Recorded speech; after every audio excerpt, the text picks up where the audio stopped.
Afternoon and welcome to the April 21st meeting of City Council. This meeting is being held electronically in accordance with Section 238, subsection 3.3 of the Municipal Act and Section 16.6.24 of the City of Woodstock Procedure Bylaw. This meeting is being live streamed to the city's YouTube channel, and a recording will be posted on the city's website following the meeting. The meeting will also be broadcast on Rogers TV. An agenda of the meeting can be found on the agendas, meetings, and minutes page of the city website. Councillors will be raising their hands in view of the webcam when moving a motion, requesting to speak, and when a vote is being taken. If a member of council is disconnected or having technical difficulties, we will take a recess in order to attempt to rectify the issue. If technical difficulties exist that prevent the meeting from continuing, the meeting will be adjourned and reconvened at a later time. If a councillor needs to leave the meeting at any time, they are requested to inform the clerk. I now ask the council members to turn on their screens. Is there any disclosure of conflict of interest? Hearing none. Disclosure of new business. Connie, can I go back to the conflict? Oh, yes. I just want to say that I had a conflict in closed. Okay. So that'll be recorded. Thank you. Thanks. And, Councillor Tate will be putting forth a motion. It'll be under consideration in the new business. We'll deal with that later. Matters arising from the minutes. The minutes, Councillor Talbot, have a motion for that. Thank you. I'll move that the minutes of the regular meeting of Woodstock City Council held on April 7th, 2022 be adopted. Thank you. Do you have a seconder on that? Councillor Petter. All in favor? Thank you. That's passed. Additions to the agenda. Councillor Talbot. Moved by myself and seconded by Councillor Accioni that the following item be added to the agenda. Delegation Nikolai Gajasev and Michael Barton, SPH Engineering Inc., OP 21098 ZN 82111, applications for official plan amendment and zone change. And this is referring to planning item 9C.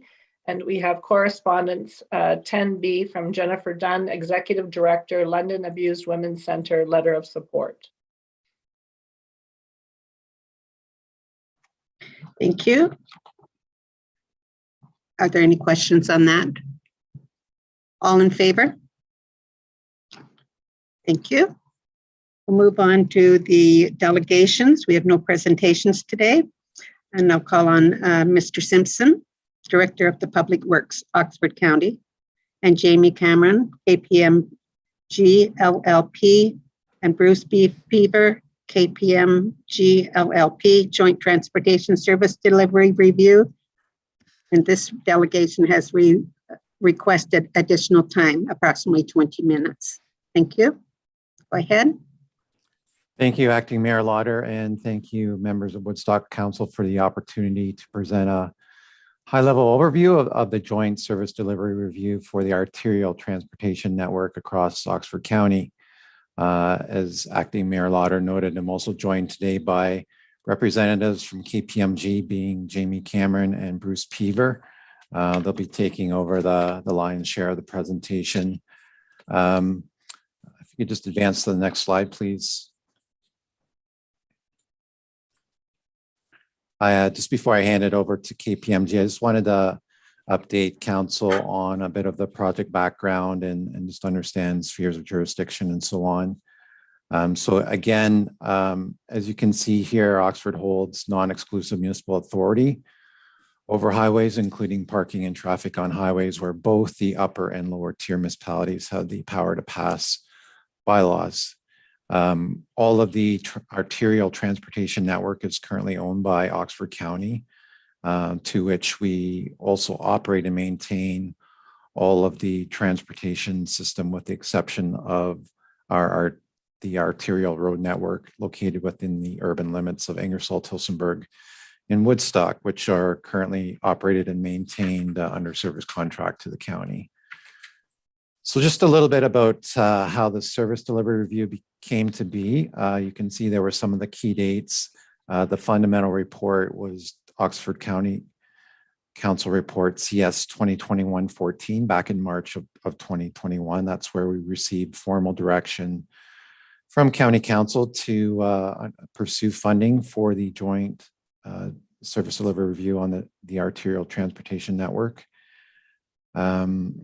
Basically, having received that approval back in March of 2021, we then proceeded to apply for funding, to which we were approved for funding in June of 2021, but from the Municipal Affairs and Housing Ministry.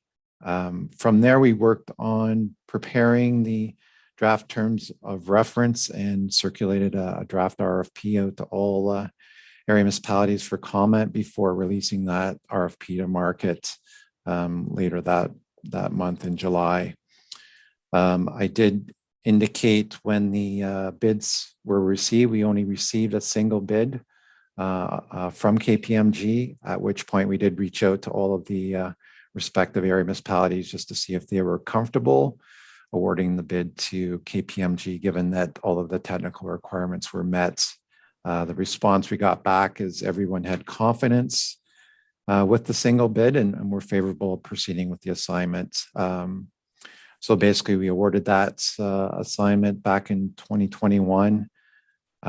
Really the county's role, other than being an active participant in the study, was just one of a project coordination role where we were responsible for managing the transfer payment agreement with the Ministry of Municipal Affairs and Housing and just managing the cash flow back and forth with KPMG. So again, as you would have received through correspondence on March 24th, the final joint service delivery review report was brought to County Council on March 23rd and again sent to all of the respective area municipalities the next day on the 24th. So again, just a little bit about the background. At this point, I'll hand it over to the consultant team, Jamie and Bruce, who undertook the independent service delivery review. Thank you. Thank you, David. Good afternoon, Your Worship, our Acting Mayor, Lauder, Council, staff. It's a pleasure to be here today to present the final report on the service delivery review for the transportation network. KPMG was engaged by Oxford County and the area municipalities to assist in a review of the regional transportation network, its operations and maintenance that is conducted by Oxford County and contracted to service providers such as Ingersoll, Woodstock, and Tillsonburg on the county road network. The ultimate objective of this project was to determine the most appropriate and cost-effective way of operating and maintaining the regional transportation network while maintaining or improving service levels. So the project involved examining the operational effectiveness of the existing transportation system, reviewing the operational effectiveness of maintenance service delivery models, reviewing the transportation service levels and historical financial performance, identifying potential alternative organizational approaches for delivering transportation services, and finally, identifying opportunities for cost savings while maintaining or improving levels of service. So one of the things we want to point out, though, is because once we got into the project, we discovered there were some data limitations with the municipal records. So we determined that in consultation with the county that a full life cycle cost benefit analysis was out of scope. So if I could ask the page to be turned. So we began this work in October of last year with a kickoff. And then up until Christmas, we worked on the current state of the transportation network. Following Christmas into the new year, we did a comparative service delivery analysis. And finally, in February and March, we reviewed the service contract funding model and prepared a final report for the county. So that was the work that was completed and the timeline. If we turn the page again, I'm going to ask my colleague Jamie Cameron to take council through the different opportunities that were identified rising out of the work.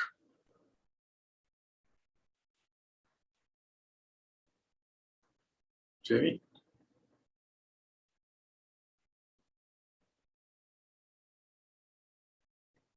There we go. You with us, Jamie?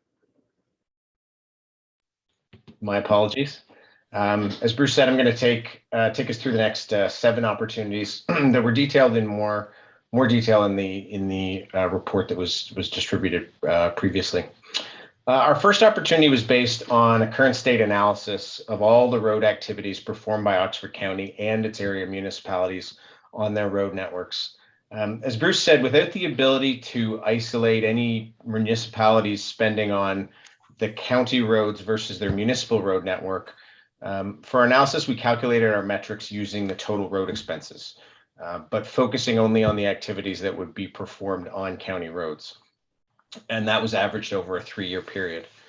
And that use of the overall costs mirrors the existing municipal agreements, and it results in the efficiency metrics that are on the screen right here. And you can see the relative metrics for each of the municipalities and the county itself. Opportunity number 1 perhaps took the greatest focus out of our discussions with the working group of all of the different area municipalities. But it includes 4 alternative delivery structures that we reviewed. And these were all reviewed and validated by the county and the area municipalities as a part of our working group prior to the start of our scenario analysis. I'm going to go through quickly each of these 4. Status Quo Plus maintains the existing operations between the county and the 3 urban municipalities. But what it did do is contemplate some changes to the maintenance agreements in an effort to normalize the cost per kilometer across all of the urbans, so that there was a base level that was similar across all 3. Option 1 we referred to as the centralized service delivery model. That contemplated the county taking back full responsibility for operations and maintenance activities on its road network as compared to today. Option 2 is the localized service delivery model, and that takes what's current state for the urban municipalities, or the Status Quo Plus, that contracted down service delivery model, and applies it beyond the urban municipalities to include the rural municipalities, with the county still maintaining its existing road authority role. And finally, option 3 is the full asset download. That contemplates the county transferring all of its assets to the municipalities, both urban and rural, including operations and maintenance and all of the road authority responsibilities as well. For each of these 4 studied alternatives, KPMG calculated the change in what we call the global expenditures, or rather the net change in costs incurred by both the county and all of the municipalities together. For each alternative, the county or given municipality might have seen some net savings or cost increases different from the global changes that are shown here. On the basis of this global cost, Status Quo Plus and option 1 would represent some slight overall savings versus business as usual, with options 2 and 3 representing net cost increases across the board. One thing that's very important to note from this analysis, however, is that of an equal importance, if not higher importance to the quantitative analysis, there are a number of qualitative pros and cons to each of these alternatives. This was discussed, all of these pros and cons were discussed thoroughly between the county and municipal staff throughout the development of this report, and there was a particular interest there on the impact to levels of service seen by residents, and that there cannot be a change to that. So these qualitative factors, which are detailed more in the full report, they'll play a significant role for the county's ultimate selection of a preferred alternative that they will then bring to County Council later on. Opportunity 2 relates to the public works yards. Regardless of the delivery structure put forward by the county under opportunity 1 that I just discussed, we see a potential opportunity for future savings from the either consolidation or co-investment in future yard redevelopments. KPMG increasingly sees counties and their lower tier municipalities investigate these sharing options from other work that we've been doing recently. And that could range from sharing material storage, sharing a single service site, although there might be separate buildings, or sharing the facilities themselves. So pursuing this opportunity would require more detailed analysis and alignment of the patrol yard asset management plans and investment timelines, as we did not get into that level of detail for this scope of work. Opportunity 3 relates to joint procurement. Again, based on what we've been seeing with other municipalities, outsourced service providers may extend a discount in the range of 5 to 10% for some of these larger service contracts if you are taking on or working together with municipalities. Those joint procurement savings might not affect the county or its area municipalities. It may impact them differently. That really depends on the current outsourcing practices of each, which, as we went through this review and is detailed in the full report, are different. But we did estimate what those impacts would be on each of them, as you can see, where the potential savings were calculated here. Opportunity 4 relates to joint development of key performance indicators, or KPIs, or KPI framework. The use and regular review of performance measures are critical to the success of any organization or that has a complex processes. And a number of provincial and state level entities here and in the US provide leading practice frameworks that could, at least in part, be adopted by the county and its area municipalities to help harmonize some of this reporting. Opportunity 5 relates to how service levels are planned. As Bruce noted earlier, through the course of our analysis, each area municipalities had a different maturity level for service planning and costing, which made it difficult to tie the service levels and the cost to deliver those service levels to a specific asset. For example, tying the cost of road maintenance to different classifications of road. The county and its area municipalities can set a target state here of an asset driven activity-based costing.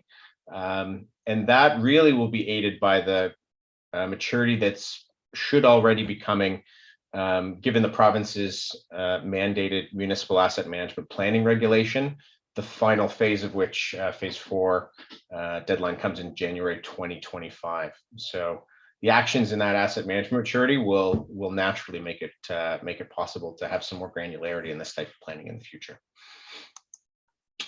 Opportunity 6 relates to the use of technology to get a better idea on, or get better data, I should say, on the service delivery. Again, it's going back to my point of tying the work done to the specific assets.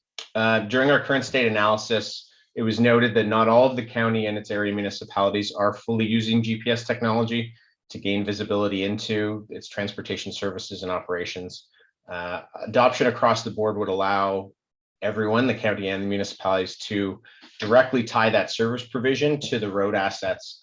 Again, giving that visibility that I talked to on how the cost may be differentiated between different classifications of roads and the requirements for those.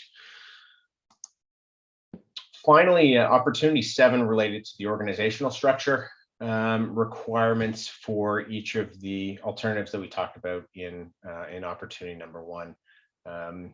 Particularly if we're talking about asset download, obviously that could have a significant impact. So what this really related to was that depending on the path that is taken or brought forward by the county, There might be some structural changes required either at the county level or area municipality level. That could include transfer of staff, reassignment of responsibilities. But again, that's dependent on ultimately which model might be put forward going forward. What we've got here is a prioritization of our suggested recommendations of the ones that I just discussed. Obviously, the top opportunity highlighted was number 1, related to looking at different delivery models, and the second, number 5, related to that better granularity on the planning of service and costing of that. And again, that will be beneficial regardless of the delivery model that's ultimately chosen or proposed. So just in conclusion, from the county's perspective, they were cost competitive in terms of expenses per lane kilometer compared to the area urban and rural municipalities.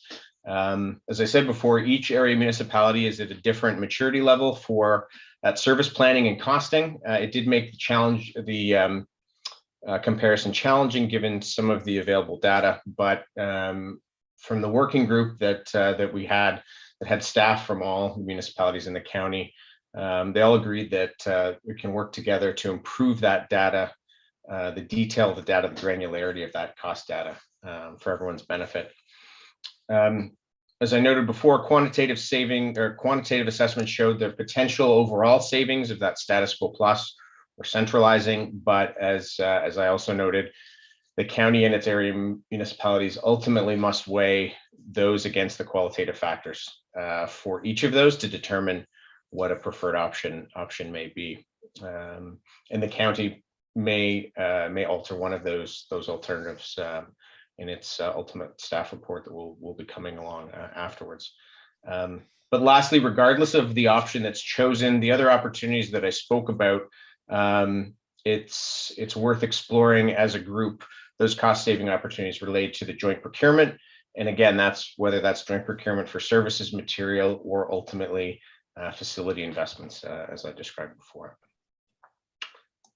With that, I'm going to pass it back to David, and he's just going to speak on what the next steps will be from the county's perspective. Great, thanks, Jamie. Yeah, just for Woodstock Council's awareness on next steps, as you can see here, as a requirement by the Ministry of Municipal Affairs and Housing, we were required to publicly post the final joint service delivery report back on March 23rd in its form at that time. So that was strictly a requirement condition that needed to be in place in order to be eligible for the transfer payment agreement and associated funding.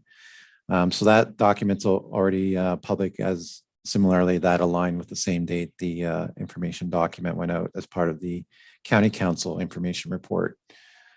We've been carrying on at the staff level with ongoing review of the joint service delivery review final report, getting into a bit more detail around the findings and starting to think about recommendations. That said, we have not brought forward a preferred service delivery recommendation yet at this time, but we'll be awaiting for any further feedback from the respective area municipalities that may have comment on the report as it stands now. I do know a number of the CEOs have been meeting and reviewing the final information report in its current form and discussing some next steps. I do know of one potential other alternative delivery model that came out of the CEO discussion, and that was what I guess I would call a status quo plus B type model, where it would include all of those future improvements that Jamie noted there, like future improvements, I think number 2 to 9, all with the exception of perhaps not pursuing a cost normalization around some of those efficiency metrics that Jamie pointed out earlier. So I do know that that's another potential model that's being floated around, and we'll certainly be giving some regard to that. That said, the other critical date that's upcoming would be May 11th. That's when KPMG will be back to do a similar presentation to Oxford County Council. That will be accompanying with a staff report to County Council, which would identify the preferred service delivery approach for council's consideration at that time. And then really that's the point at which the final deliberations would go down in terms of the path forward as per direction from County Council. So again, we just wanted an opportunity to give everyone a little bit better feel for the report today. Obviously, we've got KPMG here today and available for any questions, or if you're seeking any additional clarity on the information in the report, they're at your purvey. Just respecting that, obviously, we're not here today to deliberate the findings in the report, but just add clarity around some of the information. So on that, Acting Mayor Lauder, I'll pass it back to your oversight. Thank you. Are there any questions through to either Mr. Simpson or to the KPMG speakers?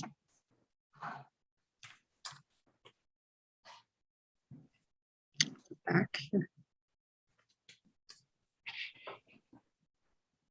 We're not in full screen.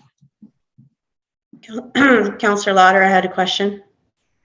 Go ahead. Yeah, if to the CAO, if you want to comment on any of that while the presentation is still here.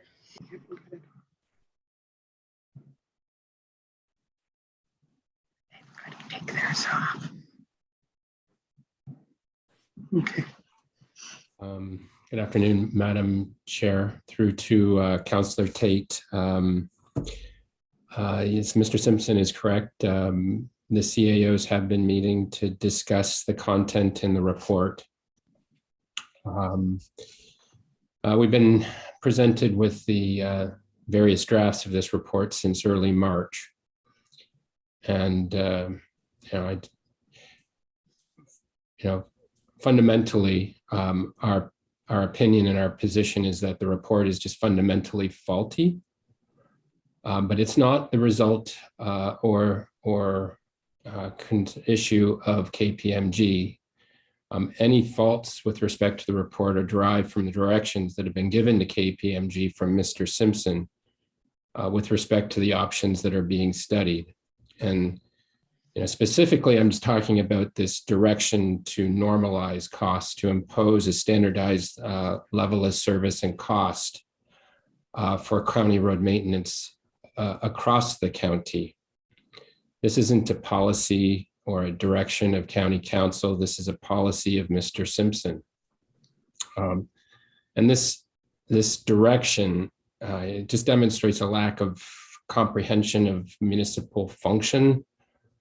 It displays a bias, a lack of experience, expertise. What doesn't really come through loud and clear in the presentation is that the status quo plus means that the county will cap what they pay to the city, to Tillsonburg, to Ingersoll for maintenance of the county roads within their respective municipalities. That cap will be the average cost to maintain county roads.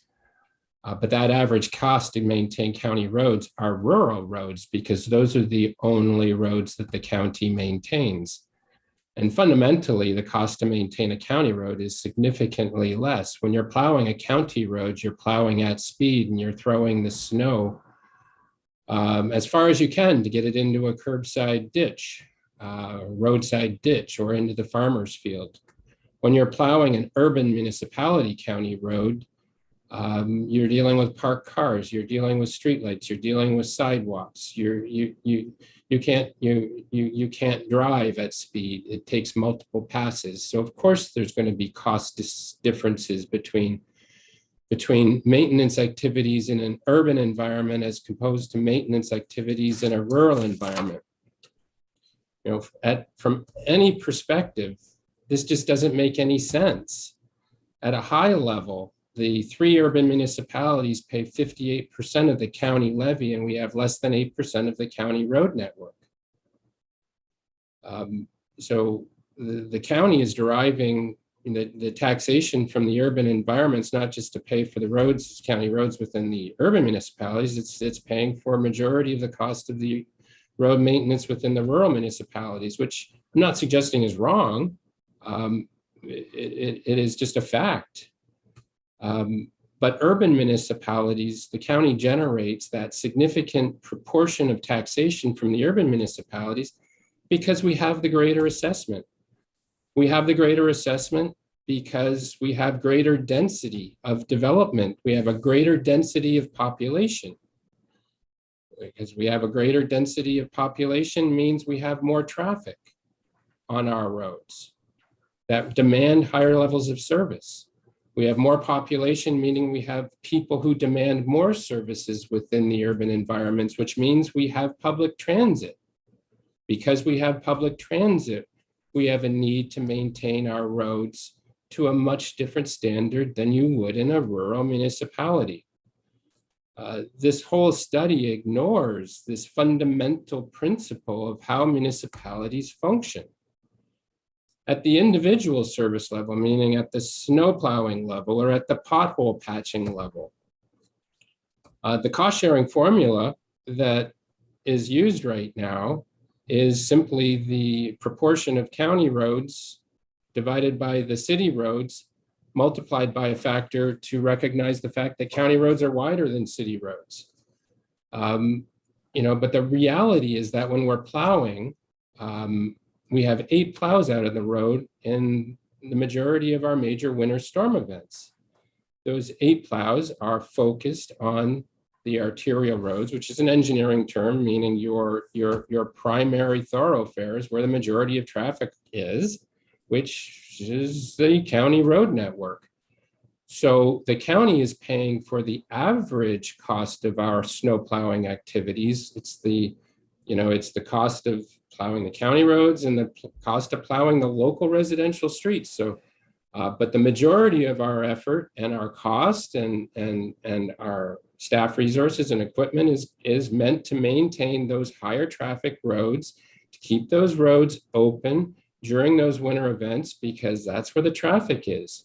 But the county doesn't pay for that. The county pays for the average cost of maintenance of all of our roads.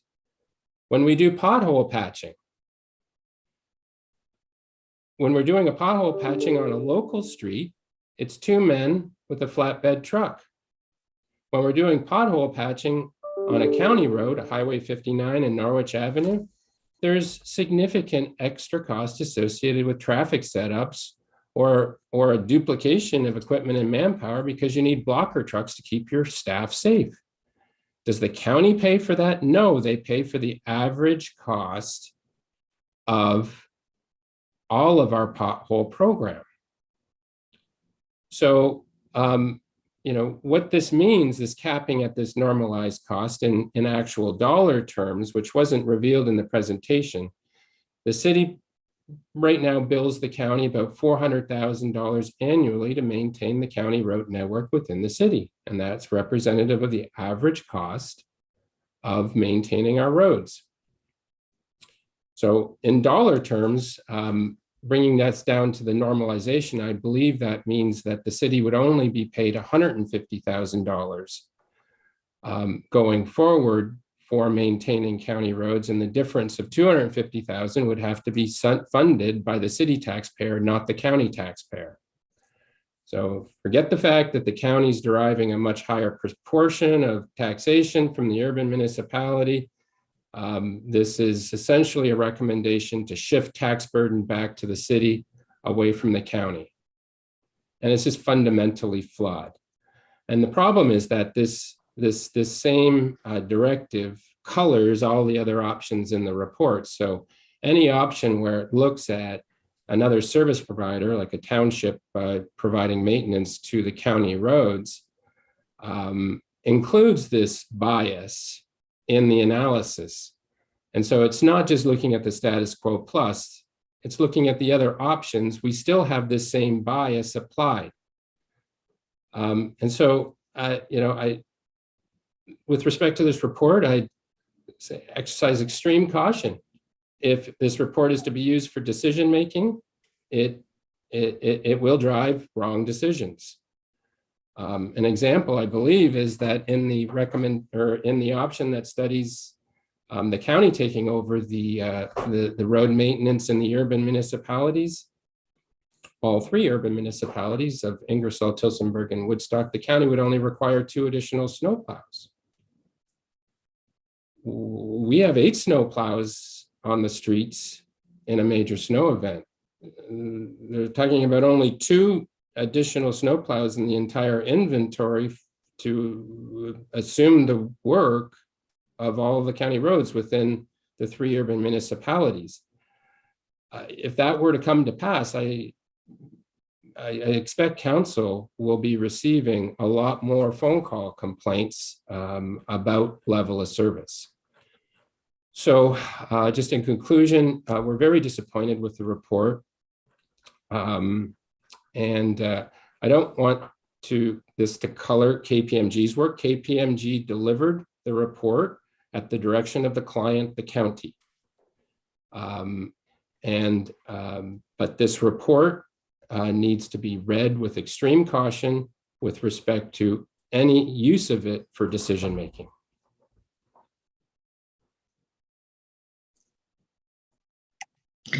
Thank you. Are there any questions? Councillor Accioni? Yes, thank you, through the chair, to, you know what, I'm just going to make a comment. It's not even going to be pointed. Mr. Simpson, I believe you are so biased, dare I say incompetent in sometimes. I am actually just so frustrated watching you and your reports, your witch hunts to departments here in the city. I am just absolutely ashamed. And if you worked for the city of Woodstock, I would honestly do what I could. I can't be, I am so frustrated at these reports.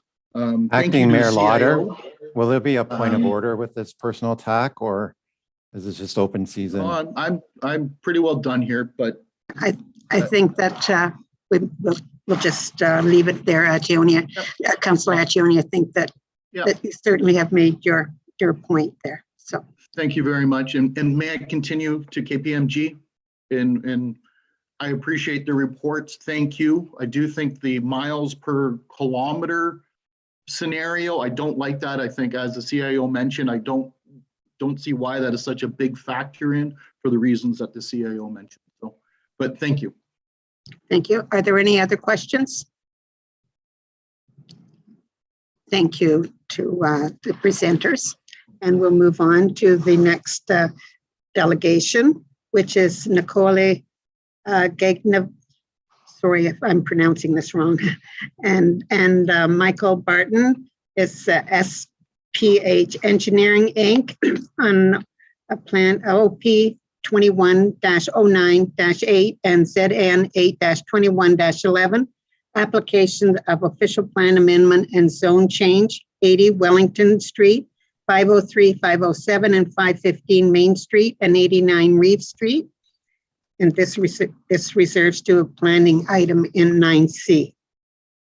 Would presenter like to go ahead with that? I think it's Mr. Barton. Let's see here. Michael? Michael. Or is it Nick? Yeah, so, yeah, I can start with it. I can start. So, thank you for the opportunity to have to discuss about the architectural design of the revised version and decreased version of the building, as discussed many times before. So I do believe that the 2D drawings that were presented at the meeting doesn't do a justice to the design and to the efforts that were done. So I would like to present to you a short video to present how the building looks from the spatial perspective and how it will be perceived on site from various angles, from Main Street, Wellington Street, and Reeve Street. Now I will share 30 seconds video. Just give me a second. Here we go. Screen 1, screen 2, share. I will just give me a second. Yep. So are the members able to see something on the screen? Yes. Yes, Yes. okay. Yes, we looks good. Cannot hear Yes. you. Okay. Yeah. So as I mentioned, the building is very interesting. It's a little bit skewed and it cannot be perceived just from the front or from the back or from the side strictly. But what it is, the building is proportioned very relative to the scale of the existing houses in the neighborhood. For instance, when we look the building from this end, which will be from Reeve Street, this is what the silhouette of the building that will be observed. So you will see the sliver of building 50 feet wide, and you cannot see the mass in full of the building. So I will proceed with the video. Again, this model is scaled. This model is representing the width of the street and the sidewalks properly. So this is what will be seen. This is from Wellington Street. And this is from Main Street coming across the bridge and coming from the railway station direction.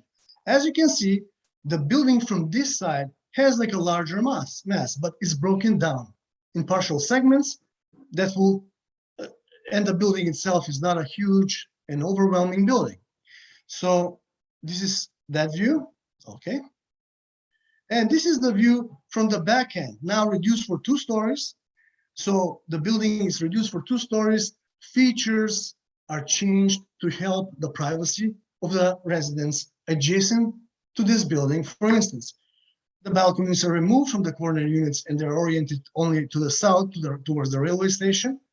And efforts were made to reduce the masses of the stairwells to even more lessen the shadows and other impacts of the adjacent property that is very minimal.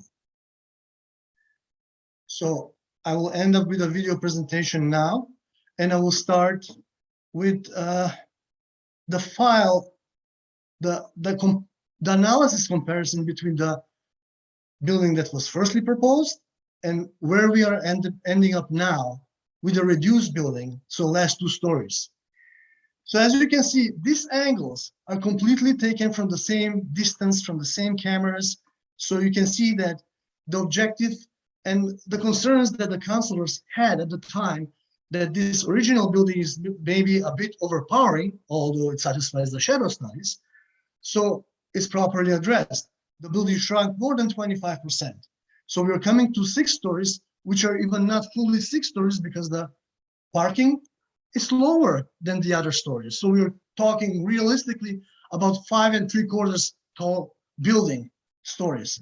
So all, this was what was before, representing 8-story high building, including parking. And this is representing what's like a 6-story high building, including parking, which basically is a 5-story of apartment building. Again, the appearance from Wellington Street and appearance from Main Street. I would like to touch about the efforts that the developer did to help, to kind of address all the comments that we had from the authorities, and we tried to work with them. And I believe personally that we addressed many issues. So the bullet points here are addressing them. The building height is reduced for 2 floors. The client himself made a decision to eliminate 2 floors of area, which is like 19,000 square feet.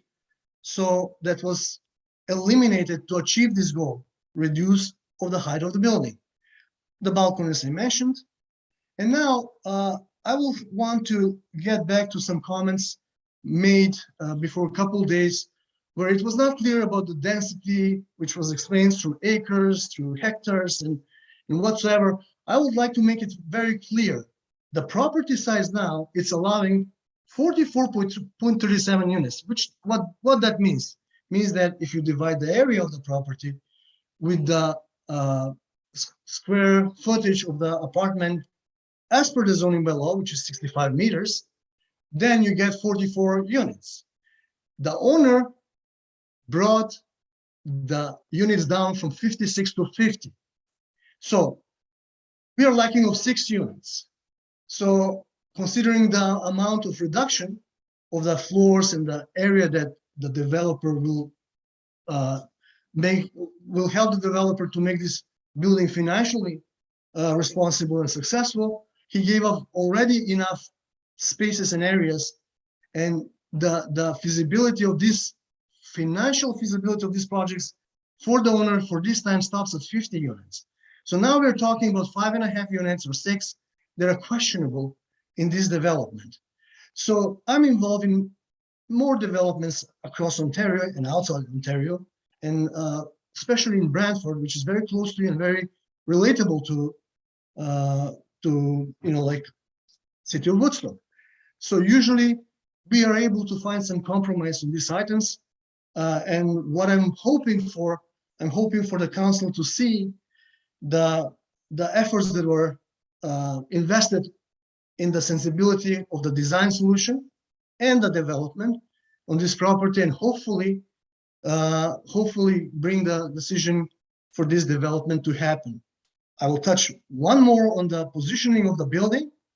So the white area is representing the building, the proposed building, and the red areas are adjacent properties. As you can see, the closest building to this lot is the building is pushed aside, so there are a lot of southern exposure on all these buildings. And here behind the building, which is very empty, it's like it was made a conscious design to just help the development with a level of sensitivity towards the adjacent properties. With this, I will close my statement, and I will like to hear your comments. Thank you. Thank you. Are there any questions from council members to the presenter? Councillor Talbot?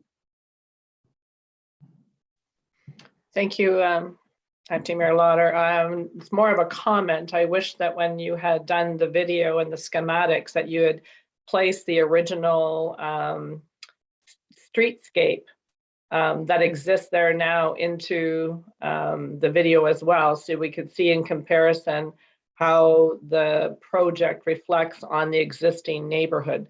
I mean, the pictures that you showed look lovely with all the trees and the open space around it, but once placed into the neighborhood, it definitely will look different. So it would have been nice to have added the existing, but it was nice to see it in a 3D form.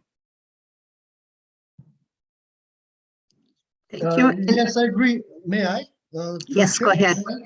So we can, to Councillor Sandra Talbot, we will do that. We can do that. But in these preliminary stages where the design is shifting, there is a significant investment on time and efforts to develop the existing streetscape. So as you saw, the building already changed like 4 times by now.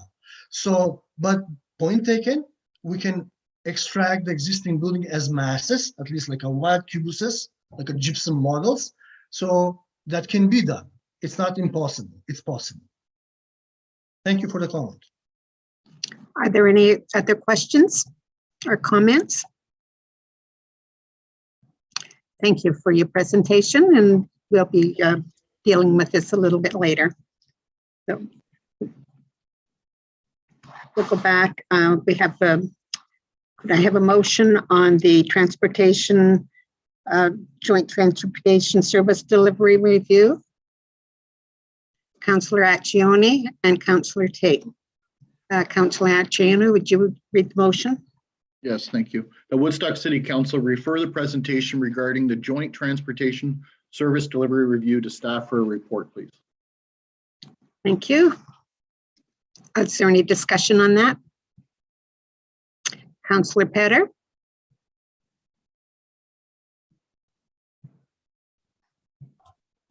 There. Through Acting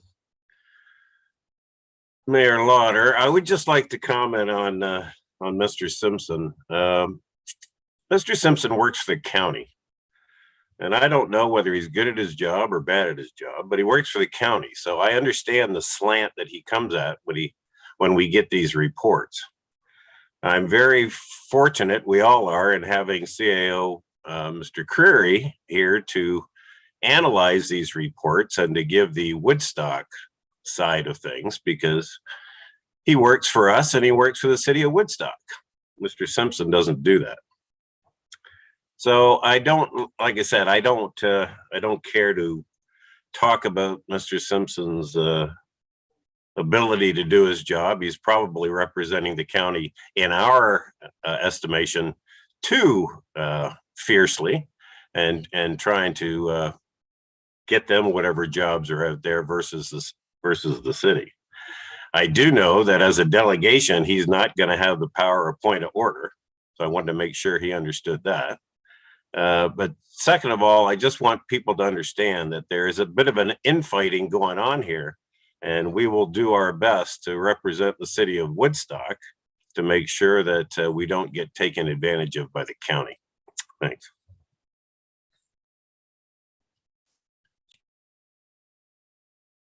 Are there any other comments? Councillor Accioni? Yes, thank you. Through an agreement with Councillor Petter, I understand his biased as well. I'm not going to apologize for what I say because that's truly how I feel. And as a city councillor, there's nothing worse than having no real say at a council table of a county council saying what's going to go on here when we have such a higher population and everything else. So I really appreciate those, and hopefully our county councillors that are here in the city can really represent us well and make sure they are standing for those in Woodstock. And I have to entrust their powers of influence over the other councillors. So thank you. And quickly, thank you so much to city staff. Keep doing the work you're doing. I honestly believe we are very lucky. We have an amazing staff. And I don't like the way the county always represents our staff members. So thank you. Thank you. Councillor Schadenberg? Not that they're all here to echo each other's comments, but through the acting mayor, Connie Lauder, I certainly want to say that the city of Woodstock, people have to understand that the province of Ontario can have quote unquote minimum standards, and that's basically what they are. But what are the minimum standards? But I think the city works department does very well to far exceed the minimum standards. And then we provide other additional services such as sidewalk snow removal and whatnot. And as we've talked about lots about the sidewalks and other things like parked cars and how that affects the numbers. And I do think that the works department from the city of Woodstock or the engineer's office will come back with a thorough report understanding the differences between snow clearing and road maintenance in the city of Woodstock versus the county of Oxford. And then we do far exceed, again, quote unquote, service levels, which is mentioned often in the KPMG report as well. So that's all I have to say. Are there any more comments or questions? Hearing none, I'll call the vote. All in favor? Thank you. That's unanimous. We'll move on now to the next delegation that there's no resolution required, and this is dealt under the planning item 9C. So we'll go ahead with the planning reports. We have 4 reports today. And the first one is ZN 8-21-17, application for zone change, additional residential units, City of Woodstock. Could I have a motion, please, on that?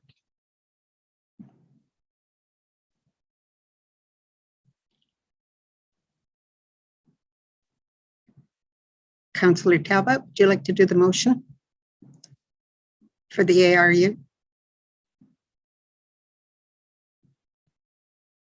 Sorry, I couldn't find my my mute button.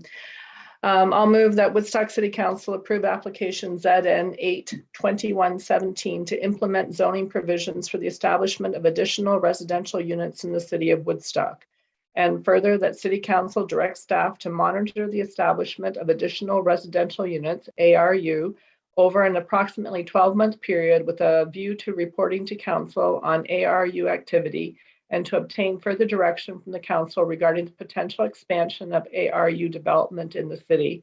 And further, that any comments received from the public were reviewed and considered before the decision was made in relation to this planning matter.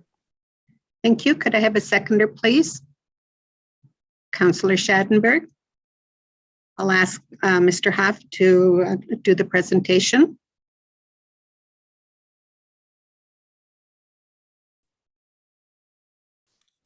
Thank you, Acting Mayor Lauder. I don't have a lot to add to the report here. This is the culmination of an exercise that's been ongoing in the city of Woodstock for over a year now.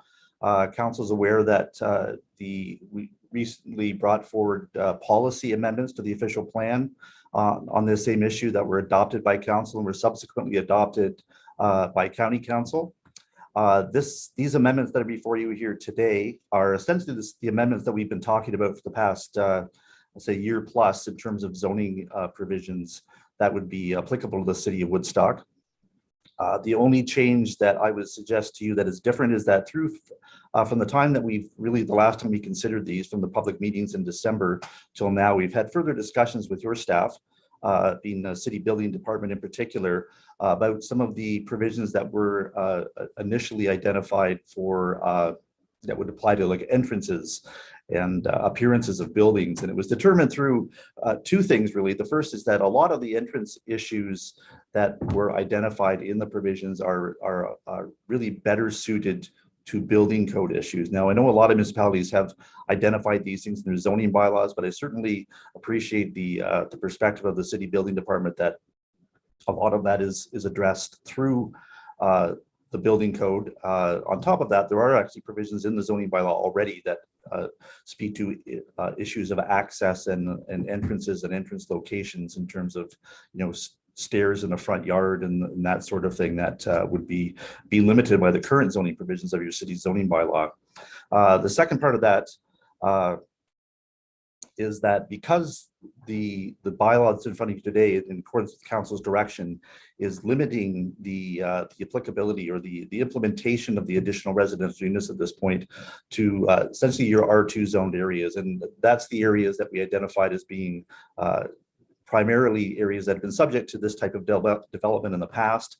By extension, areas around the downtown that are in a C3 zone, the entrepreneurial district area, would also be permitted to have this type of development. But because of that, I was also felt that the entrance information at this stage probably isn't as crucial. So if going forward, like we've suggested in our recommendations to kind of revisit this issue in a year's time to see if there's other areas of the city that city council might want to investigate, that those provisions aren't critical. And if we are looking at new subdivisions that come online over the next while that would not be subject to this particular zoning today, that matter can also be addressed. And if felt necessary, that those provisions could be reintroduced for those specific areas that are developed for that type of use. So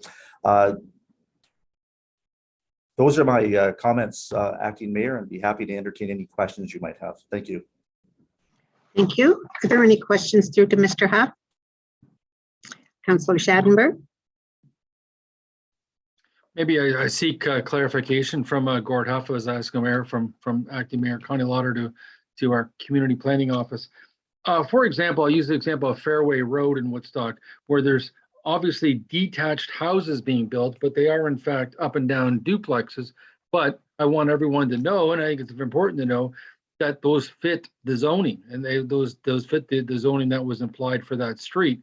So even though somebody might say, no, wait a minute, that's an up and down duplex. It's in fact not really an up and down duplex, but it fits the zoning. But if it is an up and down duplex, let me correct myself, it does fit the zoning for that area versus an R1 zoning area. So I just want you to maybe clarify that for somebody who's sort of driving their car around and saying, wait a minute. Yes, Acting Mayor, through you to that question, that's correct. I mean, the areas that you're seeing that development take place now are areas that are zoned for it to allow the use to develop. But what this zoning does is that in an R1 zoned area of the city right now, you would not be permitted to establish an additional residential unit. The areas that are zoned R2, you would. So I hope that answers your question, Councillor.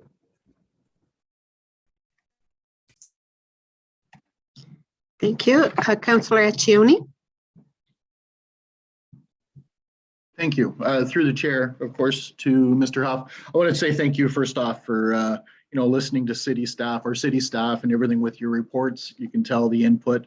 Also, I mean, council's been fairly clear on their direction, though I may not necessarily agree with it all, because I do believe personally ARUs are going to help some of the housing issues we have. But anyways, with a 12-month deadline, I'm certainly going to go in favor of this report. I just wanted to say thank you that, for the inputs. It's been an excellent report all the way through. So thank you very much. Thank you. Are there any other comments or questions? Thank you, Mr. Huff. And I'll call the vote on that. All in favor of the motion? Thank you. That's passed. The next one, application is ZN 8-20-26, application for zone change, Sampson Holdings, Woodstock, Inc., 494 and 1534 Dundas Street. I think that's supposed to be 1494, the application. So could I have a motion on that? Councillor Schadenberg?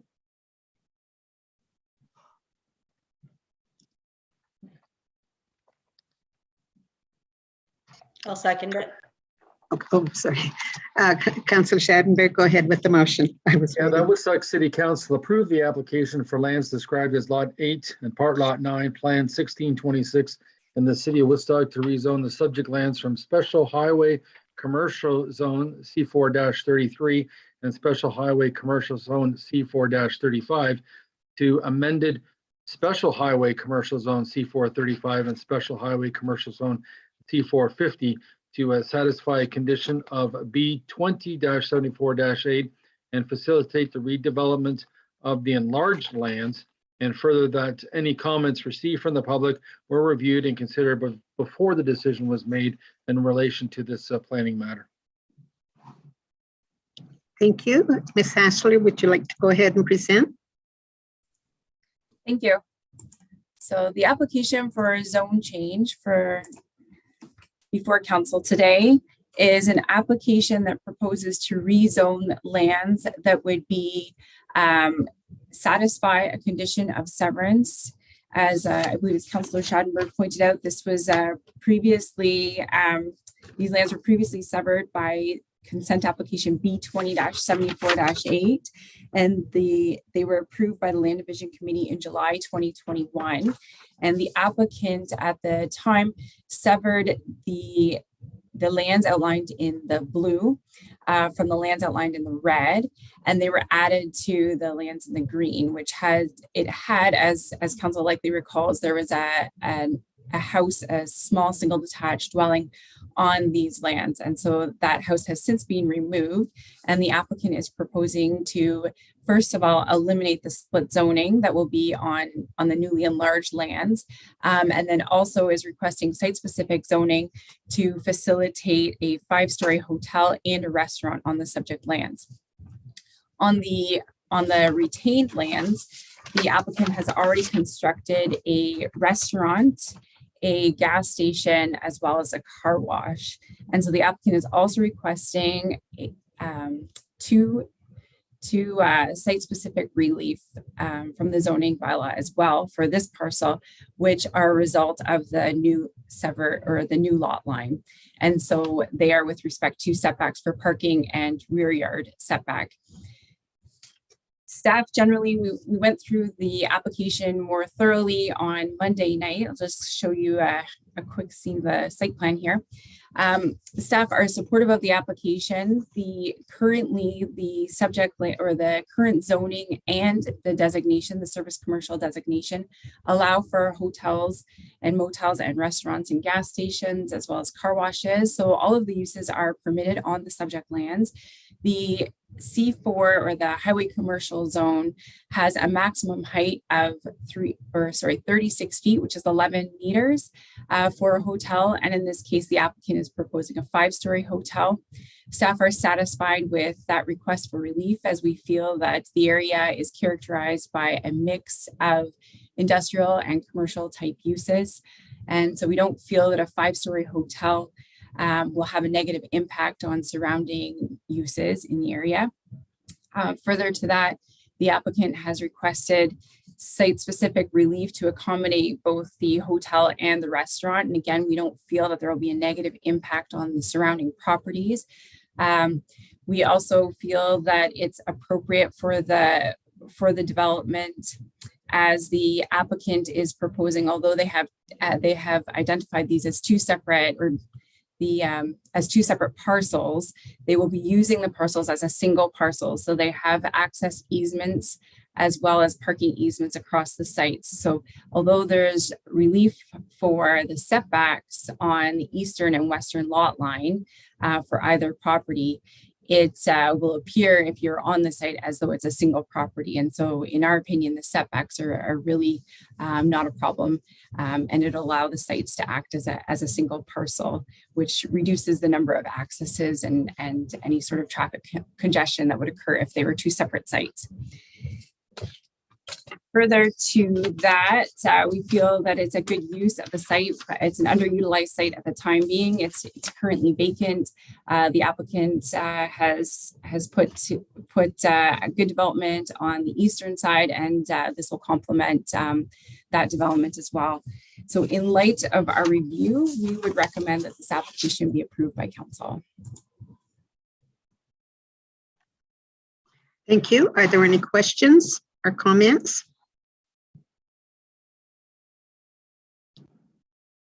Hearing none, I'll call the vote. All in favor? Thank you. That's unanimous. The next application is OP 21-09-8 and ZN 8-21-11.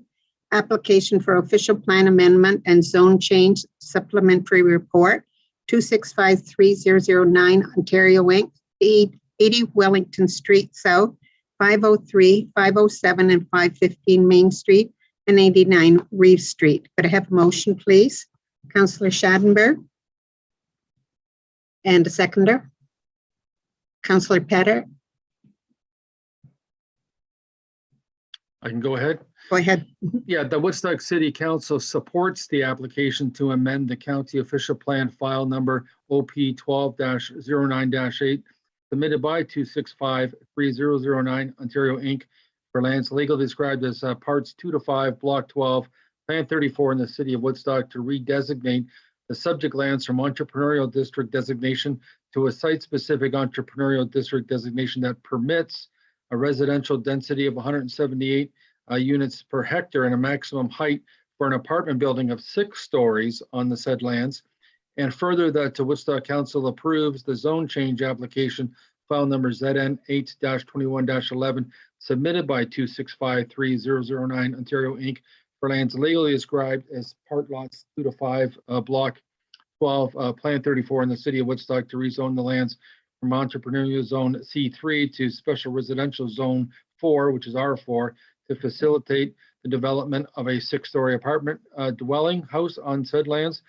Further, that any comments received from the public were received and considered before the decision was made in relation to the planning matter. And further, that Woodstock City Council requests that the Oxford County Planning Department does a review on building heights in both the BIA and entrepreneurial districts of the city of Woodstock. Thank you. Point of order, Acting Mayor. I did not know the councillor was going to go that way on that. I'd like to withdraw my second. Is there anyone else who would wish to second that? Councillor Tate? Go ahead, Ms. Hashler. Thank you. So this application for official plan amendment and zone change has been a similar one has been before council before. So this is a supplementary report.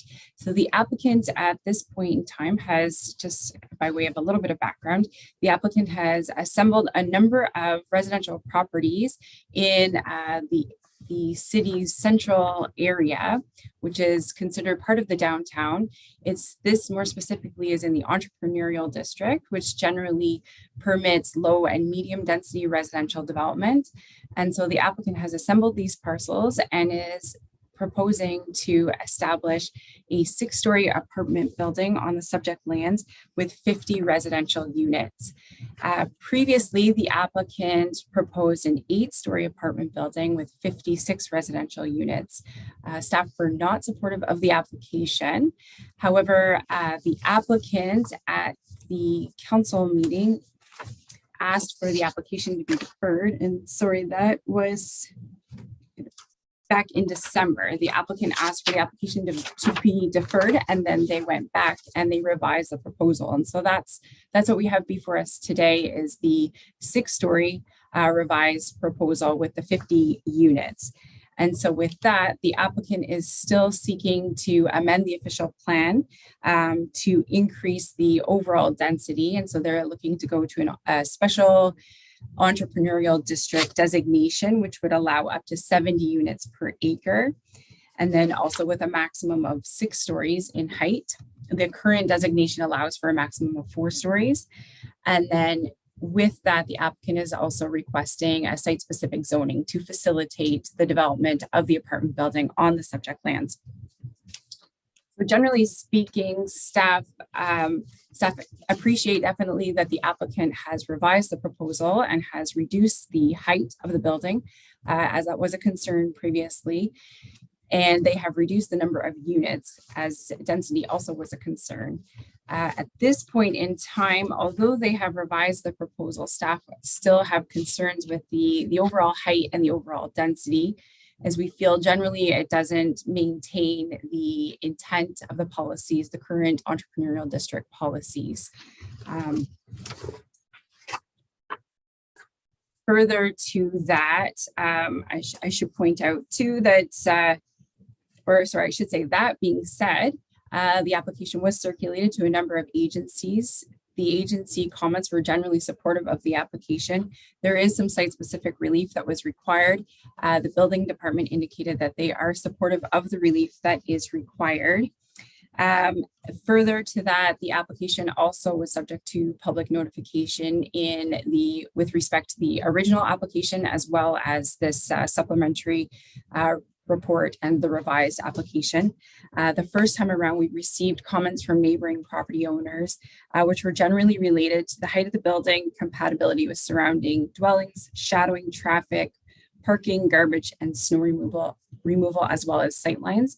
And in this public notification period, we received 1 letter from a neighboring property owner, and they were generally concerned again with the height and as well as the overall number of units. Staff, as Councillor Schattenberg's motion indicates, staff recommended that although we are not supportive of the application in general, if council is to approve the application, we would recommend that perhaps staff be directed to undertake a more comprehensive review of the downtown area to determine potentially the boundaries of the central business district, which is where the high density development is supported, and then the entrepreneurial district. And perhaps the central business district, through our findings, would potentially be expanded. Further to that, we would suggest that we also are directed to undertake a review of densities and heights in the downtown area. So that we can evaluate these types of proposals more on a comprehensive level, as opposed to dealing with them on a one-off basis. So in light of that, we have recommended that the application not be approved. But if so, we would recommend that council give us further direction to take to undertake a comprehensive review of the downtown area. Thank you. Thank you. Are there any questions or comments? Councillor Schattenberg? Yeah, I fully realize the entrepreneurial district or VIA zone, or whatever you want to call it, the central area of the city of Woodstock, certainly has to be looked at differently than, say, other specific residential areas. But we've got so many 10-story apartment buildings now in the city of Woodstock. And as the government continues to talk about intensification residentially, I would prefer this method of intensification versus additional residential units having apartments in everyone's basement of their house. And I think I could list 5 or 6 different areas directly in this region of Woodstock where, if there were a redevelopment ever occurred, a 6-story apartment building would probably be the only way they could feasibly go about doing it, and still include parking for tenants. And I'll list only 2 of them because They're both kind of publicly well known. One would be the city's owned Woodstock Hydro Building. If that was ever to come down, could that be, being that it's off Dundas Street, not on Dundas Street, off Dundas Street, be best suited for a developer to build a 6-story apartment building? And the same thing with the Oxford Hotel, which has gotten lots of talk lately in social media because of the fact that it's been listed on realtor.ca just sort of in the last 7 or 8 days. So there's a lot of chit chat about that in coffee shops and whatnot. Should we buy the Oxford Hotel, pal? Well, if you were to buy it, it's not 6 stories, and you wanted to redevelop on that property and still have some sort of allocation for parking in that area, I would think the minimum you could build on that spot would be, again, to make it feasibly work financially, would be 6 stories. And there'd be 2 or 3 or 4 other locations in downtown that I won't list at this point in time. But that's sort of my thinking on that. And of course, in the city of London, and London's 8 times the population of Woodstock, I realize that, but they sometimes will have proposals in areas that are supposed to be 24 stories. And the developer says, no, 24 stories isn't enough. To make this work, we want 30 stories. So, I mean, if you want to put everything sort of in context and relativity, I believe 6 stories works in this location. And again, this would be site specific. Somebody else comes up to us that they have to be site specifically approved for their plan, whether it be 5 stories or 6 stories, something above the 4-story total we sit at now. Thank you. Councillor Petter.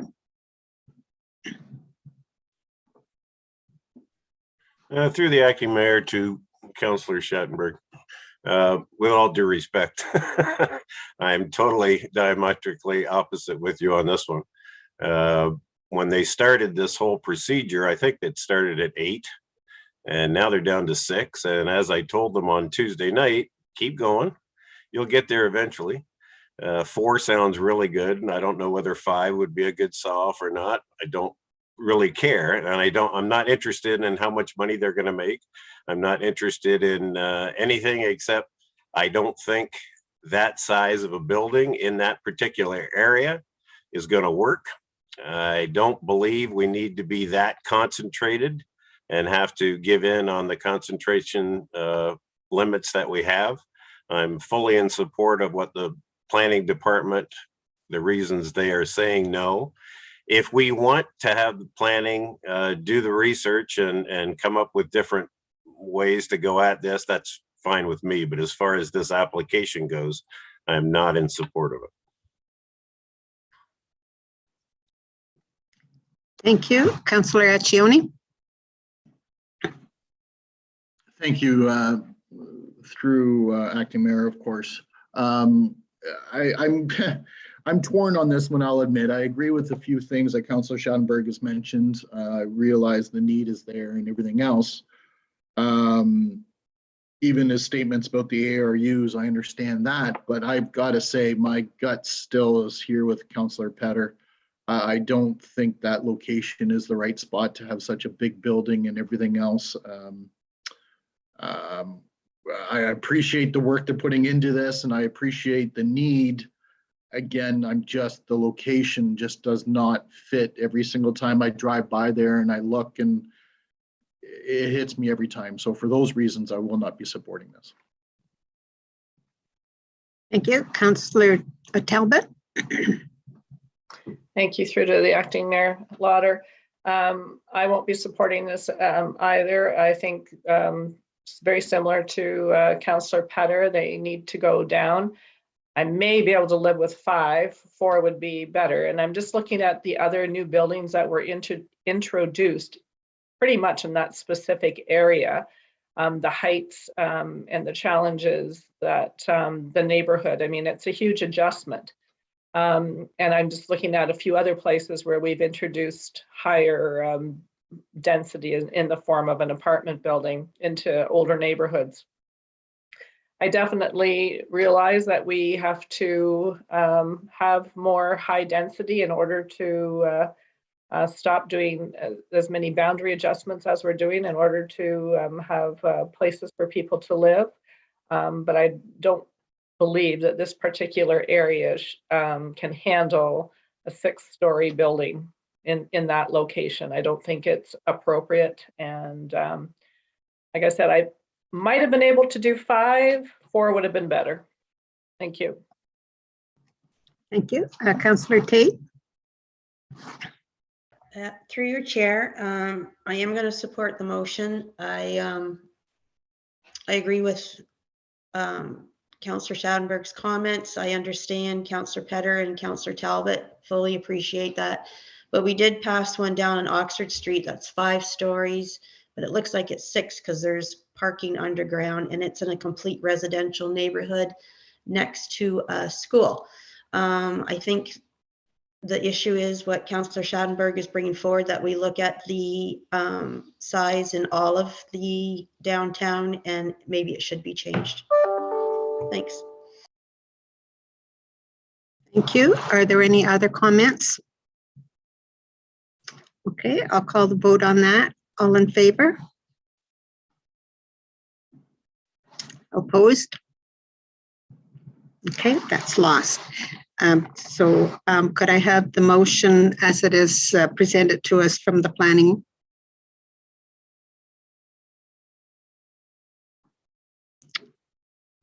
Councillor Petter?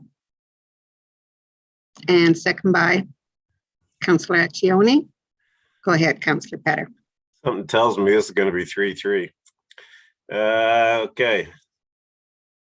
Move that Woodstock City Council not support the application to amend the county official plan, file number OP 12098, submitted by 2653009 Ontario Inc. for lands legally described as parts 25, Block 12, Plan 34 in the city of Woodstock to redesignate the subject lands from entrepreneurial district designation to a site-specific entrepreneurial district designation that permits a residential density of 178 units per hectare and a maximum height for an apartment building of 6 stories on the said lands. And further, that Woodstock Council not approve the zone change application file number ZN 82111 submitted by 2653009 Ontario Inc.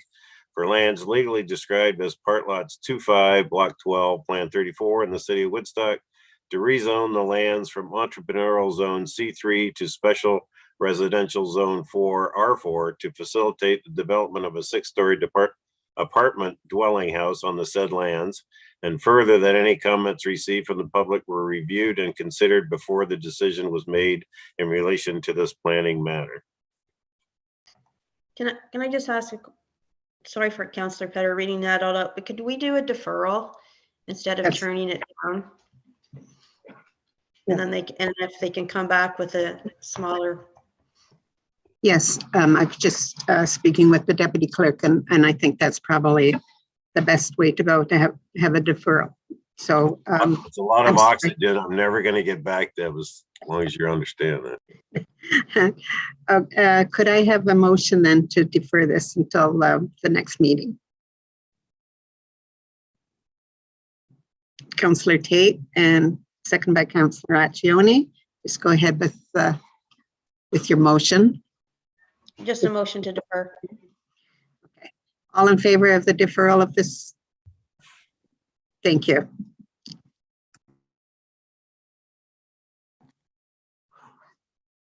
So the next application is an application OP 21-22-8 and ZN 8-21-26. Application for official plan amendment and zone change. Donato Ficino, 50 Blandford Street. Could I have a motion for that? Councillor Talbot and second by Councillor Tate. Go ahead, Councillor Talbot. I'll move that Woodstock City Council advise the county that the city supports the application to amend the official plan, file number OP 21-22-8, submitted by Benito Ficino for lands legally described as part lots 76 and 77, Plan 337, in the city of Woodstock to redesignate the subject lands to medium density residential to facilitate the development of 3 townhouse units on the said lands. And further, that Woodstock Council approve in principle the zone change application file number ZN 82126 submitted by the city of Woodstock for lands legally described as part lots 76 and 77, Plan 337 in the city of Woodstock to rezone the lands from residential zone 2 R2 to special residential zone 3, R3 special, to facilitate the development of 3 townhouse units on the said lands.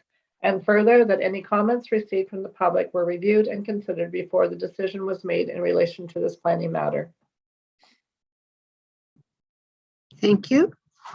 Go ahead, Ms. Ashler, with the presentation. Thank you. So the final planning application today is for an official plan amendment and zone change, as Councillor Talbot pointed out. The applicant is proposing to redesignate the subject lands from low density residential to medium density residential and to rezone the subject lands to an R3 special zone to accommodate the 3 townhouse units. And sorry, actually I have there we go.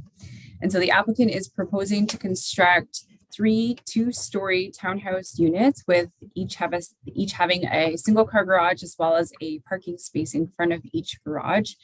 The site-specific zoning is to reduce the interior side yard on either side of each end unit from the required 3 meters to 1.5 meters.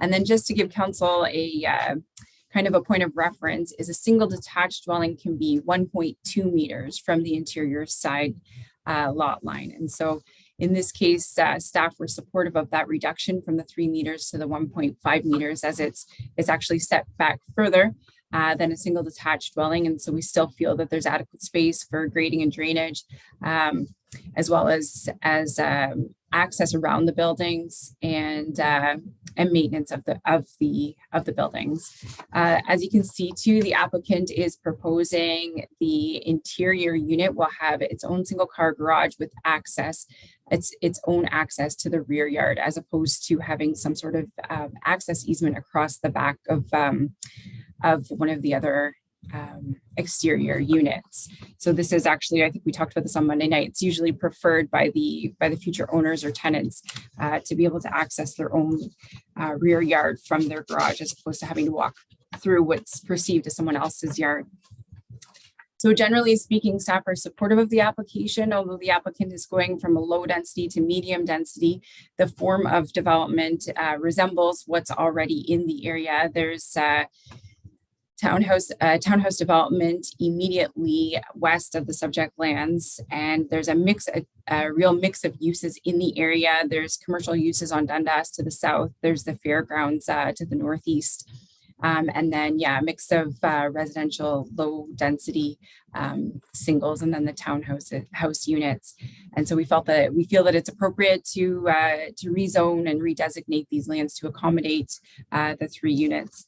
The form of development is fairly benign, as it's just proposing the 3 units, and we don't feel that it will have a negative impact on the surrounding neighborhood either. It's a good use of underutilized lands. If council may or may not recall, this was previously 2 parcels, 54 Blanford was a separate parcel, which the applicant took a strip of land and added it to 50 Blanford in order to facilitate this development. The application was circulated to agencies. Staff were supportive of the application, and we did not receive any feedback from any neighboring property owners. So in light of our review, we recommend that these applications are approved by council. Thank you. Are there any questions or comments on this application? Hearing none, I'll call the vote. All in favor? Thank you. That's unanimous. Now we can move on to the Woodstock lawn bowling signs request. Could I have a motion? Councillor Accioni, second by Councillor Tate. Go ahead, Councillor Accioni. Thank you. Through the chair, the Woodstock City Council support the request from Woodstock Lawn Bowling to place signs at various locations throughout the city from May 1st to June 7th of 2022. Thank you. Any discussion? Councillor Schadenberg. Yeah, thanks. From the mayor through to, I guess, Parks and Recreation Director Brian Connors for this one. It says the signs are going to be 2 feet by 3 feet, approximately 24 inches by 34 inches. And even though we certainly like to support some of our not-for-profit and clubs organizations in the city of Woodstock and let them put some signage out. There are maybe some stipulations that they should be keeping in mind when signs go out for such events. Acting County Lauder, through the councilor's question. Yes, we would certainly like any group that is permitted to put out signs to make sure that they're put out close to or adjacent to existing signs. The real problem with signs, especially in May and June, is it interferes with both parks and public works cut cycles. People have to get out of their vehicles, remove the signs, then cut, then back in. And when you're talking about this many signs, it slows us down. And I know the public and councilors don't want our cut cycles to be slowed down in May and June. We also get a number of signs when people do see signs that council has approved. Others think it's a free-for-all and start putting up their signs as well. So I really wish the Lawn Bowling Club had come to me first, because I would have recommended either WOW magazine or the radio stations to get word out about their great club. But you know, they brought forward the signs.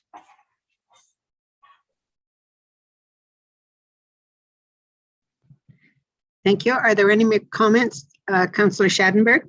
Yeah, I guess just as a follow-up, we've certainly seen this for other sort of not-for-profit things like the Woodstock Curling Center and stuff in the fall to promote membership and public service events like the Terry Fox Run and Relay for Life for the Cancer Society and organizations like that. But as Mr. Connors pointed out, it certainly doesn't allow for the, as he called it, the free-for-all for other businesses to start putting their signs out. And first of all, not getting permission. And secondly, it doesn't fit the bylaw locally. So we certainly want to deter anybody from thinking that it's all right to be putting other signs out on lawns and curbs and boulevards in the city of Woodstock, because it's not.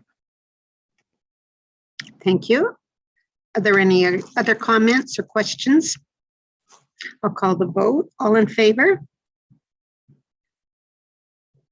Thank you. That's unanimous. The next is a letter from Jennifer Dunn, Executive Director of the London Abuse Women's Centre, letter of support. Could I have a motion on that? Councillor Tate, and second by Councillor Accioni. Go ahead, Councillor Tate. I'll move that Woodstock City Council receive the letter of support from Jennifer Dunn. Sorry, my computer just stopped. Jennifer Dunn, Executive Director, London Abused Women's Centre, as information. Thank you. Are there any comments on that? Councillor Tate. Yeah, I would just like to thank Jennifer for sending the letter of support. I did share with her and Diane Harris at DASO the motion that we were bringing forward today, and thanks for their support and guidance. Thank you. Are there any other comments? Thank you. I'll call the vote. All in favor? Thank you. That's unanimous. We have no staff presentations, mayor's reports, councillors' reports, and department reports. Go ahead with the administrative services. The first one is the 2021 Development Charges Reserve Fund. Could I have a motion on that? Councillor Petter and second by Councillor Tate. Go ahead, Councillor Petter. Yeah, I move that Woodstock City Council receive the 2021 Development Charges Reserve Funds report as information. Thank you. Are there any questions or comments? Thank you. All in favor? Thank you. That's unanimous. The next step is the application for tax relief under Section 357-1 of the Municipal Act 2001. Go ahead, Councillor Tate, resolution. And the seconder? Councillor Talbot. Go ahead, Councillor Tate. Did we do the revenue fund budget surplus motion? Oh, sorry, I missed that one. Yes, I'll move that Woodstock City Council approves allocating 250,000 of the 2021 surplus to the municipal building reserve and the balance of approximately 2.9 million to the capital reserve. Okay, any discussion on that? And second by Councillor Accioni. Okay. And any discussion? Okay, I'll call the vote on that. All in favor? Thank you. That's unanimous. Now we'll go to the tax relief. Could I have a motion on the tax relief? Councillor Accioni and a seconder. Councillor Petter, go ahead, Councillor Accioni. Thank you. The Woodstock City Council direct the treasurer to cancel, reduce, or refund the taxes levied in 2021 as detailed in the reports. Thank you. Any discussion or any comments? Hearing none, I'll call the vote on that. All in favor? Thank you. That's unanimous. The next one is the statement of revenue and expenditure and a statement of capital expenditures for the period ending March 31st, 2022. Councillor Schadenberg, and second by Councillor Petter. Go ahead, Councillor Schadenberg. Thanks. That Woodstock Council received the statement of revenue and expenditure and the statement of capital expenditures for the period ending March 31st, 2022 as information. Thank you. Any questions or comments? Hearing none, I'll call the vote on that. All in favor? Thank you. That's unanimous. Now we go to engineering. The Park Road reconstruction contract number 11175 tender award. Could I have a motion, please? Councillor Petter and seconder. Councillor Talbot. Go ahead, Councillor Petter. I move the Woodstock City Council award the tender for the reconstruction of Park Road to Bucon Construction Limited in the amount of $3,187,635.85, inclusive of HST, and further that council approved the use of $375,000 of OCIF funds towards this project. Thank you. Any comments or questions? Councillor Schadenberg.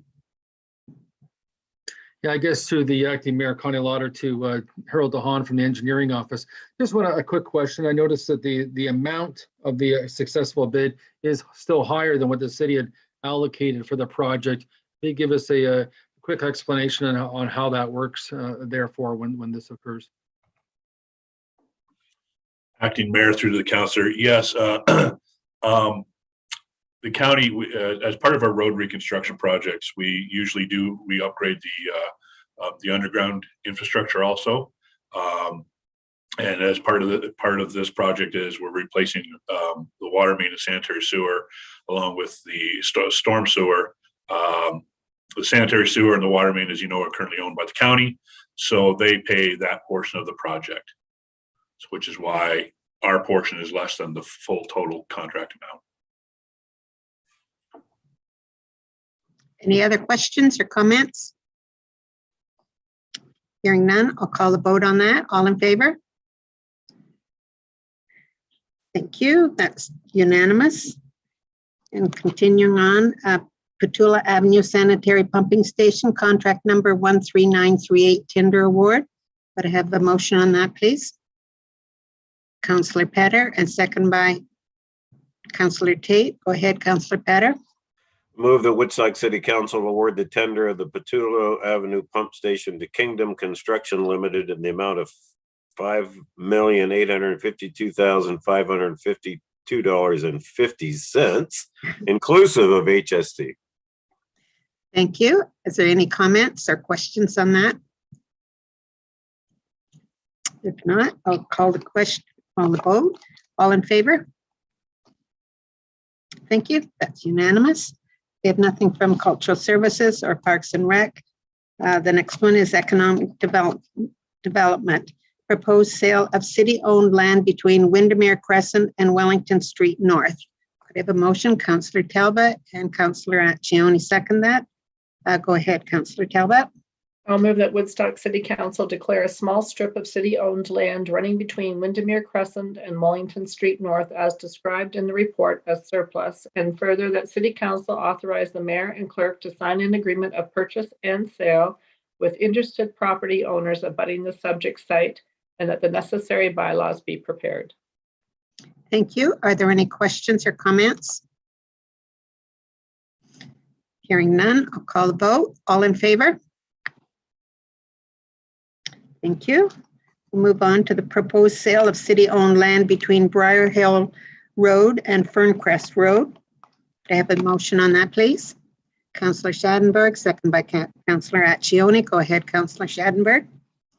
The Woodstock City Council declare a small strip of city-owned land running between Briar Hill Road and Ferncrest Road as described in the report as surplus, and further that City Council authorize the mayor and clerk to sign an agreement of purchase and sale with interested property owners abutting the subject site, and that the necessary bylaws be prepared.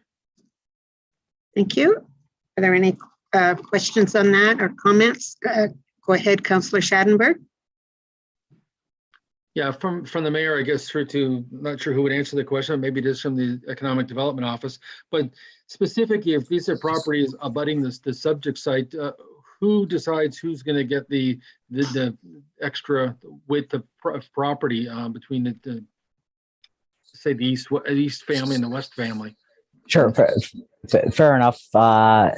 Your worship, through to the question. Typically what we do when we get this type of request, so I guess first off, we don't go looking to sell these bits of land, but if a resident comes to us and says they know there's a city-owned strip next to their house and they're interested in purchasing it, we do evaluate it and make sure that we don't need to maintain it for any kind of city function. If we don't, we will entertain a sale of it. Our normal process is that in the case of both of these sales that I have here today, we approach all four of the neighbors that abut it and touch it, and we ask that, are you interested in purchasing your share of the laneway? If they're not, then we may offer the whole width to, the one neighbor that is interested, just with kind of the focus of trying to get rid of as much of the land as we can, so we're not left with bits and pieces here and there around the city. So we do approach all of the property owners at the starting point before we even come to council, just to kind of gauge the interest. Okay, go ahead, Councillor Schadenberg. Yeah, I guess just oddly enough, again, through to Brad Hammond, therefore the land that's there now, are the homeowners actually somewhat maintaining it as it sits today, because the city's not going to run out there with a lawnmower and cut the grass quickly? Your worship, through to the question, yeah, absolutely. That's what takes place, much in the same way that you would maintain the grass between your property line and the sidewalk or the curb. Most people have been maintaining it on their own for quite some time. In most cases, people are happy enough to purchase the land and kind of put the issue to rest. Usually the requests focus around someone thinking of putting up a fence, and they're trying to decide what line to put the fence up on. So it does give them a little bit more territory that they control, I guess. Any other comments or questions? I'll call the vote on that. All in favor? Thank you. That's unanimous. And now we'll go to new business. Councillor Tate. Moved by myself, seconded by Councillor Talbot, whereas the charges against Mayor Trevor Birch remain a matter for Mayor Birch to respond to through the court proceedings, and whereas responding to the charges through the court proceedings is expected to take a significant period of time, therefore it be resolved that City Council approves a leave of absence with remuneration for Mayor Trevor Birch until such time as any court proceedings are concluded, not to exceed the end of this council. Thank you. Are there any comments or questions? Hearing none, I'll call the vote on that. All in favor? Thank you. That's unanimous. Now we'll go on to draft bylaws. Councillor Talbot. Thank you. Moved by myself and seconded by Councillor Tate that the following bylaws be given a first and second reading. 95-25-22, a bylaw to amend zoning bylaw number 86-2610 as amended ZN 8-2117 ARU, and bylaw number 95-26-22, a bylaw to amend zoning bylaw number 86-2610 as amended ZN 8-2026 Dundas Street. Thank you. All in favor? Thank you. That's passed. And the third reading, second and third reading, Councillor Talbot. Moved by myself and seconded by Councillor Petter, the following bylaws be now given a third and final reading, 95-25-22 and 95-26-22. Thank you. All in favor? Thank you. And we'll questions and addresses by members of council. I'll start with Councillor Petter because you're the first on my list here. As well, I should be. Okay, don't have much to say really. I do. It's obviously the good weather. I know I've done this twice now where I said the bad weather was done, and obviously I lied. But this time for sure, the good weather's here. There's no more snow. I've talked about the kids getting out there with the new bikes and running around, and for the drivers to be careful. But I do want to bring up one other group, and that's golfers. They wait on the corner in front of their house for their buddies to pick them up, and they're practicing their swing and they're working on their grip, and they're not really paying much attention, and they could slip off the curb. So be careful when you're driving around. If you see guys working on their swing, they're just as important as the little kids on their bikes. That's all I got. Just leave me alone. Bye. Thank you. Councillor Schadenberg. I kept myself busy over the Easter weekend, especially on Saturday. First of all, the City of Woodstock Easter egg hunt at Victoria Park. That went very good on Saturday morning, thanks to the Movement Church and Ann Ash and so many other people that Kristen Broadhagen, our new special events person, that was there as well. Even members from the TV movie Frozen were there. But it was a great event. And later on that day, the Oxford Caribbean Canadian Association had a festival at the Polish Hall in Dufferin Street, so I attended that on Saturday night as well for the mayor, and that was a great event. As far as reminders go, the Woodstock Minor Hockey Association hosts the under 18 OHF championships, Ontario Hockey Federation Single A championships. It's Friday, Saturday, and Sunday at the Reeves Community Complex. And just so you know, Woodstock plays on Friday at 10 a.m. against Burlington and 2:30 against Porcupine, and 9 a.m. on Saturday they play London. And at 4:15 they play Wawa. So there's a full round robin among the 5 teams that are competing that have decided to contest this championship. And it's at 3 p.m. on Sunday is the final. And the last thing I want to mention is the Thames River Cleanup.ca is the website they go check out for lots of information on the Thames River Cleanup, which is this Saturday, April 23rd. The Woodstock Environment Advisory Committee are participating. So are many other people participating in this annual event. Really, it's an annual event because it's sort of been revived after COVID. Thanks a lot. Thank you. Councillor Accioni. Thank you, Acting Mayor. I don't really have much at all. I hope everybody had a really good Easter. A little bit of sicknesses going around. I know a lot of people that have, had COVID in their family. Just reminder, we're gonna have to live with this. Please be cautious. If you're sick, stay home. Just be respectful of that. Still going to grocery stores, things like that, and seeing people wearing their mask, and certainly have that right. But just try to get out in the community as much as you can. If you're feeling well, support all our local businesses as much as you can. They're going through a tough time right now as it is. And staffing has become such a big issue for a lot of businesses. So if you know, or if you're looking for a job, hey, there's lots out there. So have fun, be safe, watch the kids on the road. Not so much worried about the golfers. It's never crossed my mind, but hey, have a great week, everybody.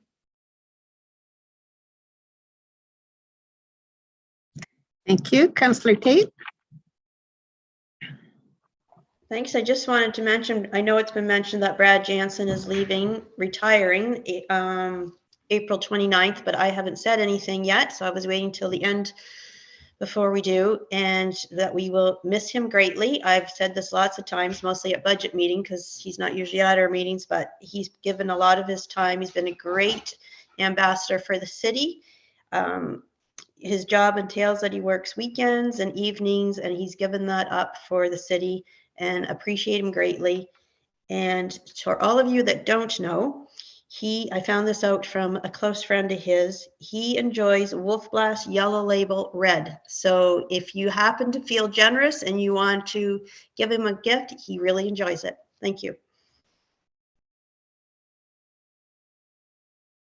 Thank you. And Councillor Talbot? I could add something to that, but I'm not going to. But I had the I had the pleasure of working with Brad in a different life. I was still on council, but I worked with him in the radio, and then have been able to continue working with him at the city. And as Councillor Tate said, he has definitely been an incredible ambassador for our community, and you can tell that he truly loves his community, and he's done an excellent job, and he will be missed. The only comment I was going to make was I heard that the Easter egg hunt was a huge success. There was enough candy and prizes, bicycles, all sorts of things, scooters. Wonderful for the community and for all those that participated. And I know Movement Church, I know Ann Ash had a big part in that, as well as our new person, Kristen. So it's good to see that that's all started. And in Canada, we only have 2 seasons, winter and construction, and it's about to begin. So remember to have patience. And pretty soon our parks departments will be out and digging up the tulips once they've bloomed and replacing them with spring flowers. So look forward to that. Thank you. Thank you. Just have a report from the art gallery, the New Impressions 2 High School Juried Exhibition, the virtual exhibition launching April 21st today. And the virtual jurors talk and award ceremony will be on May the 25th, 4 p.m. and generously sponsored by DJ Design with media sponsorship provided by Heart FM. And I want to thank Councillor Schadenberg for filling in for me for the events on the weekend. I was out of town. And I will be dropping the puck tomorrow. I told them I wouldn't go out with my skates. So they said they would have a red carpet for me. So we'll see what's there. And yes, we will miss Brad. I want to wish him the best in his retirement. And thank you. And I'll call for an adjournment motion. Councillor Patter and second by Councillor Accioni. All in favor. Meeting is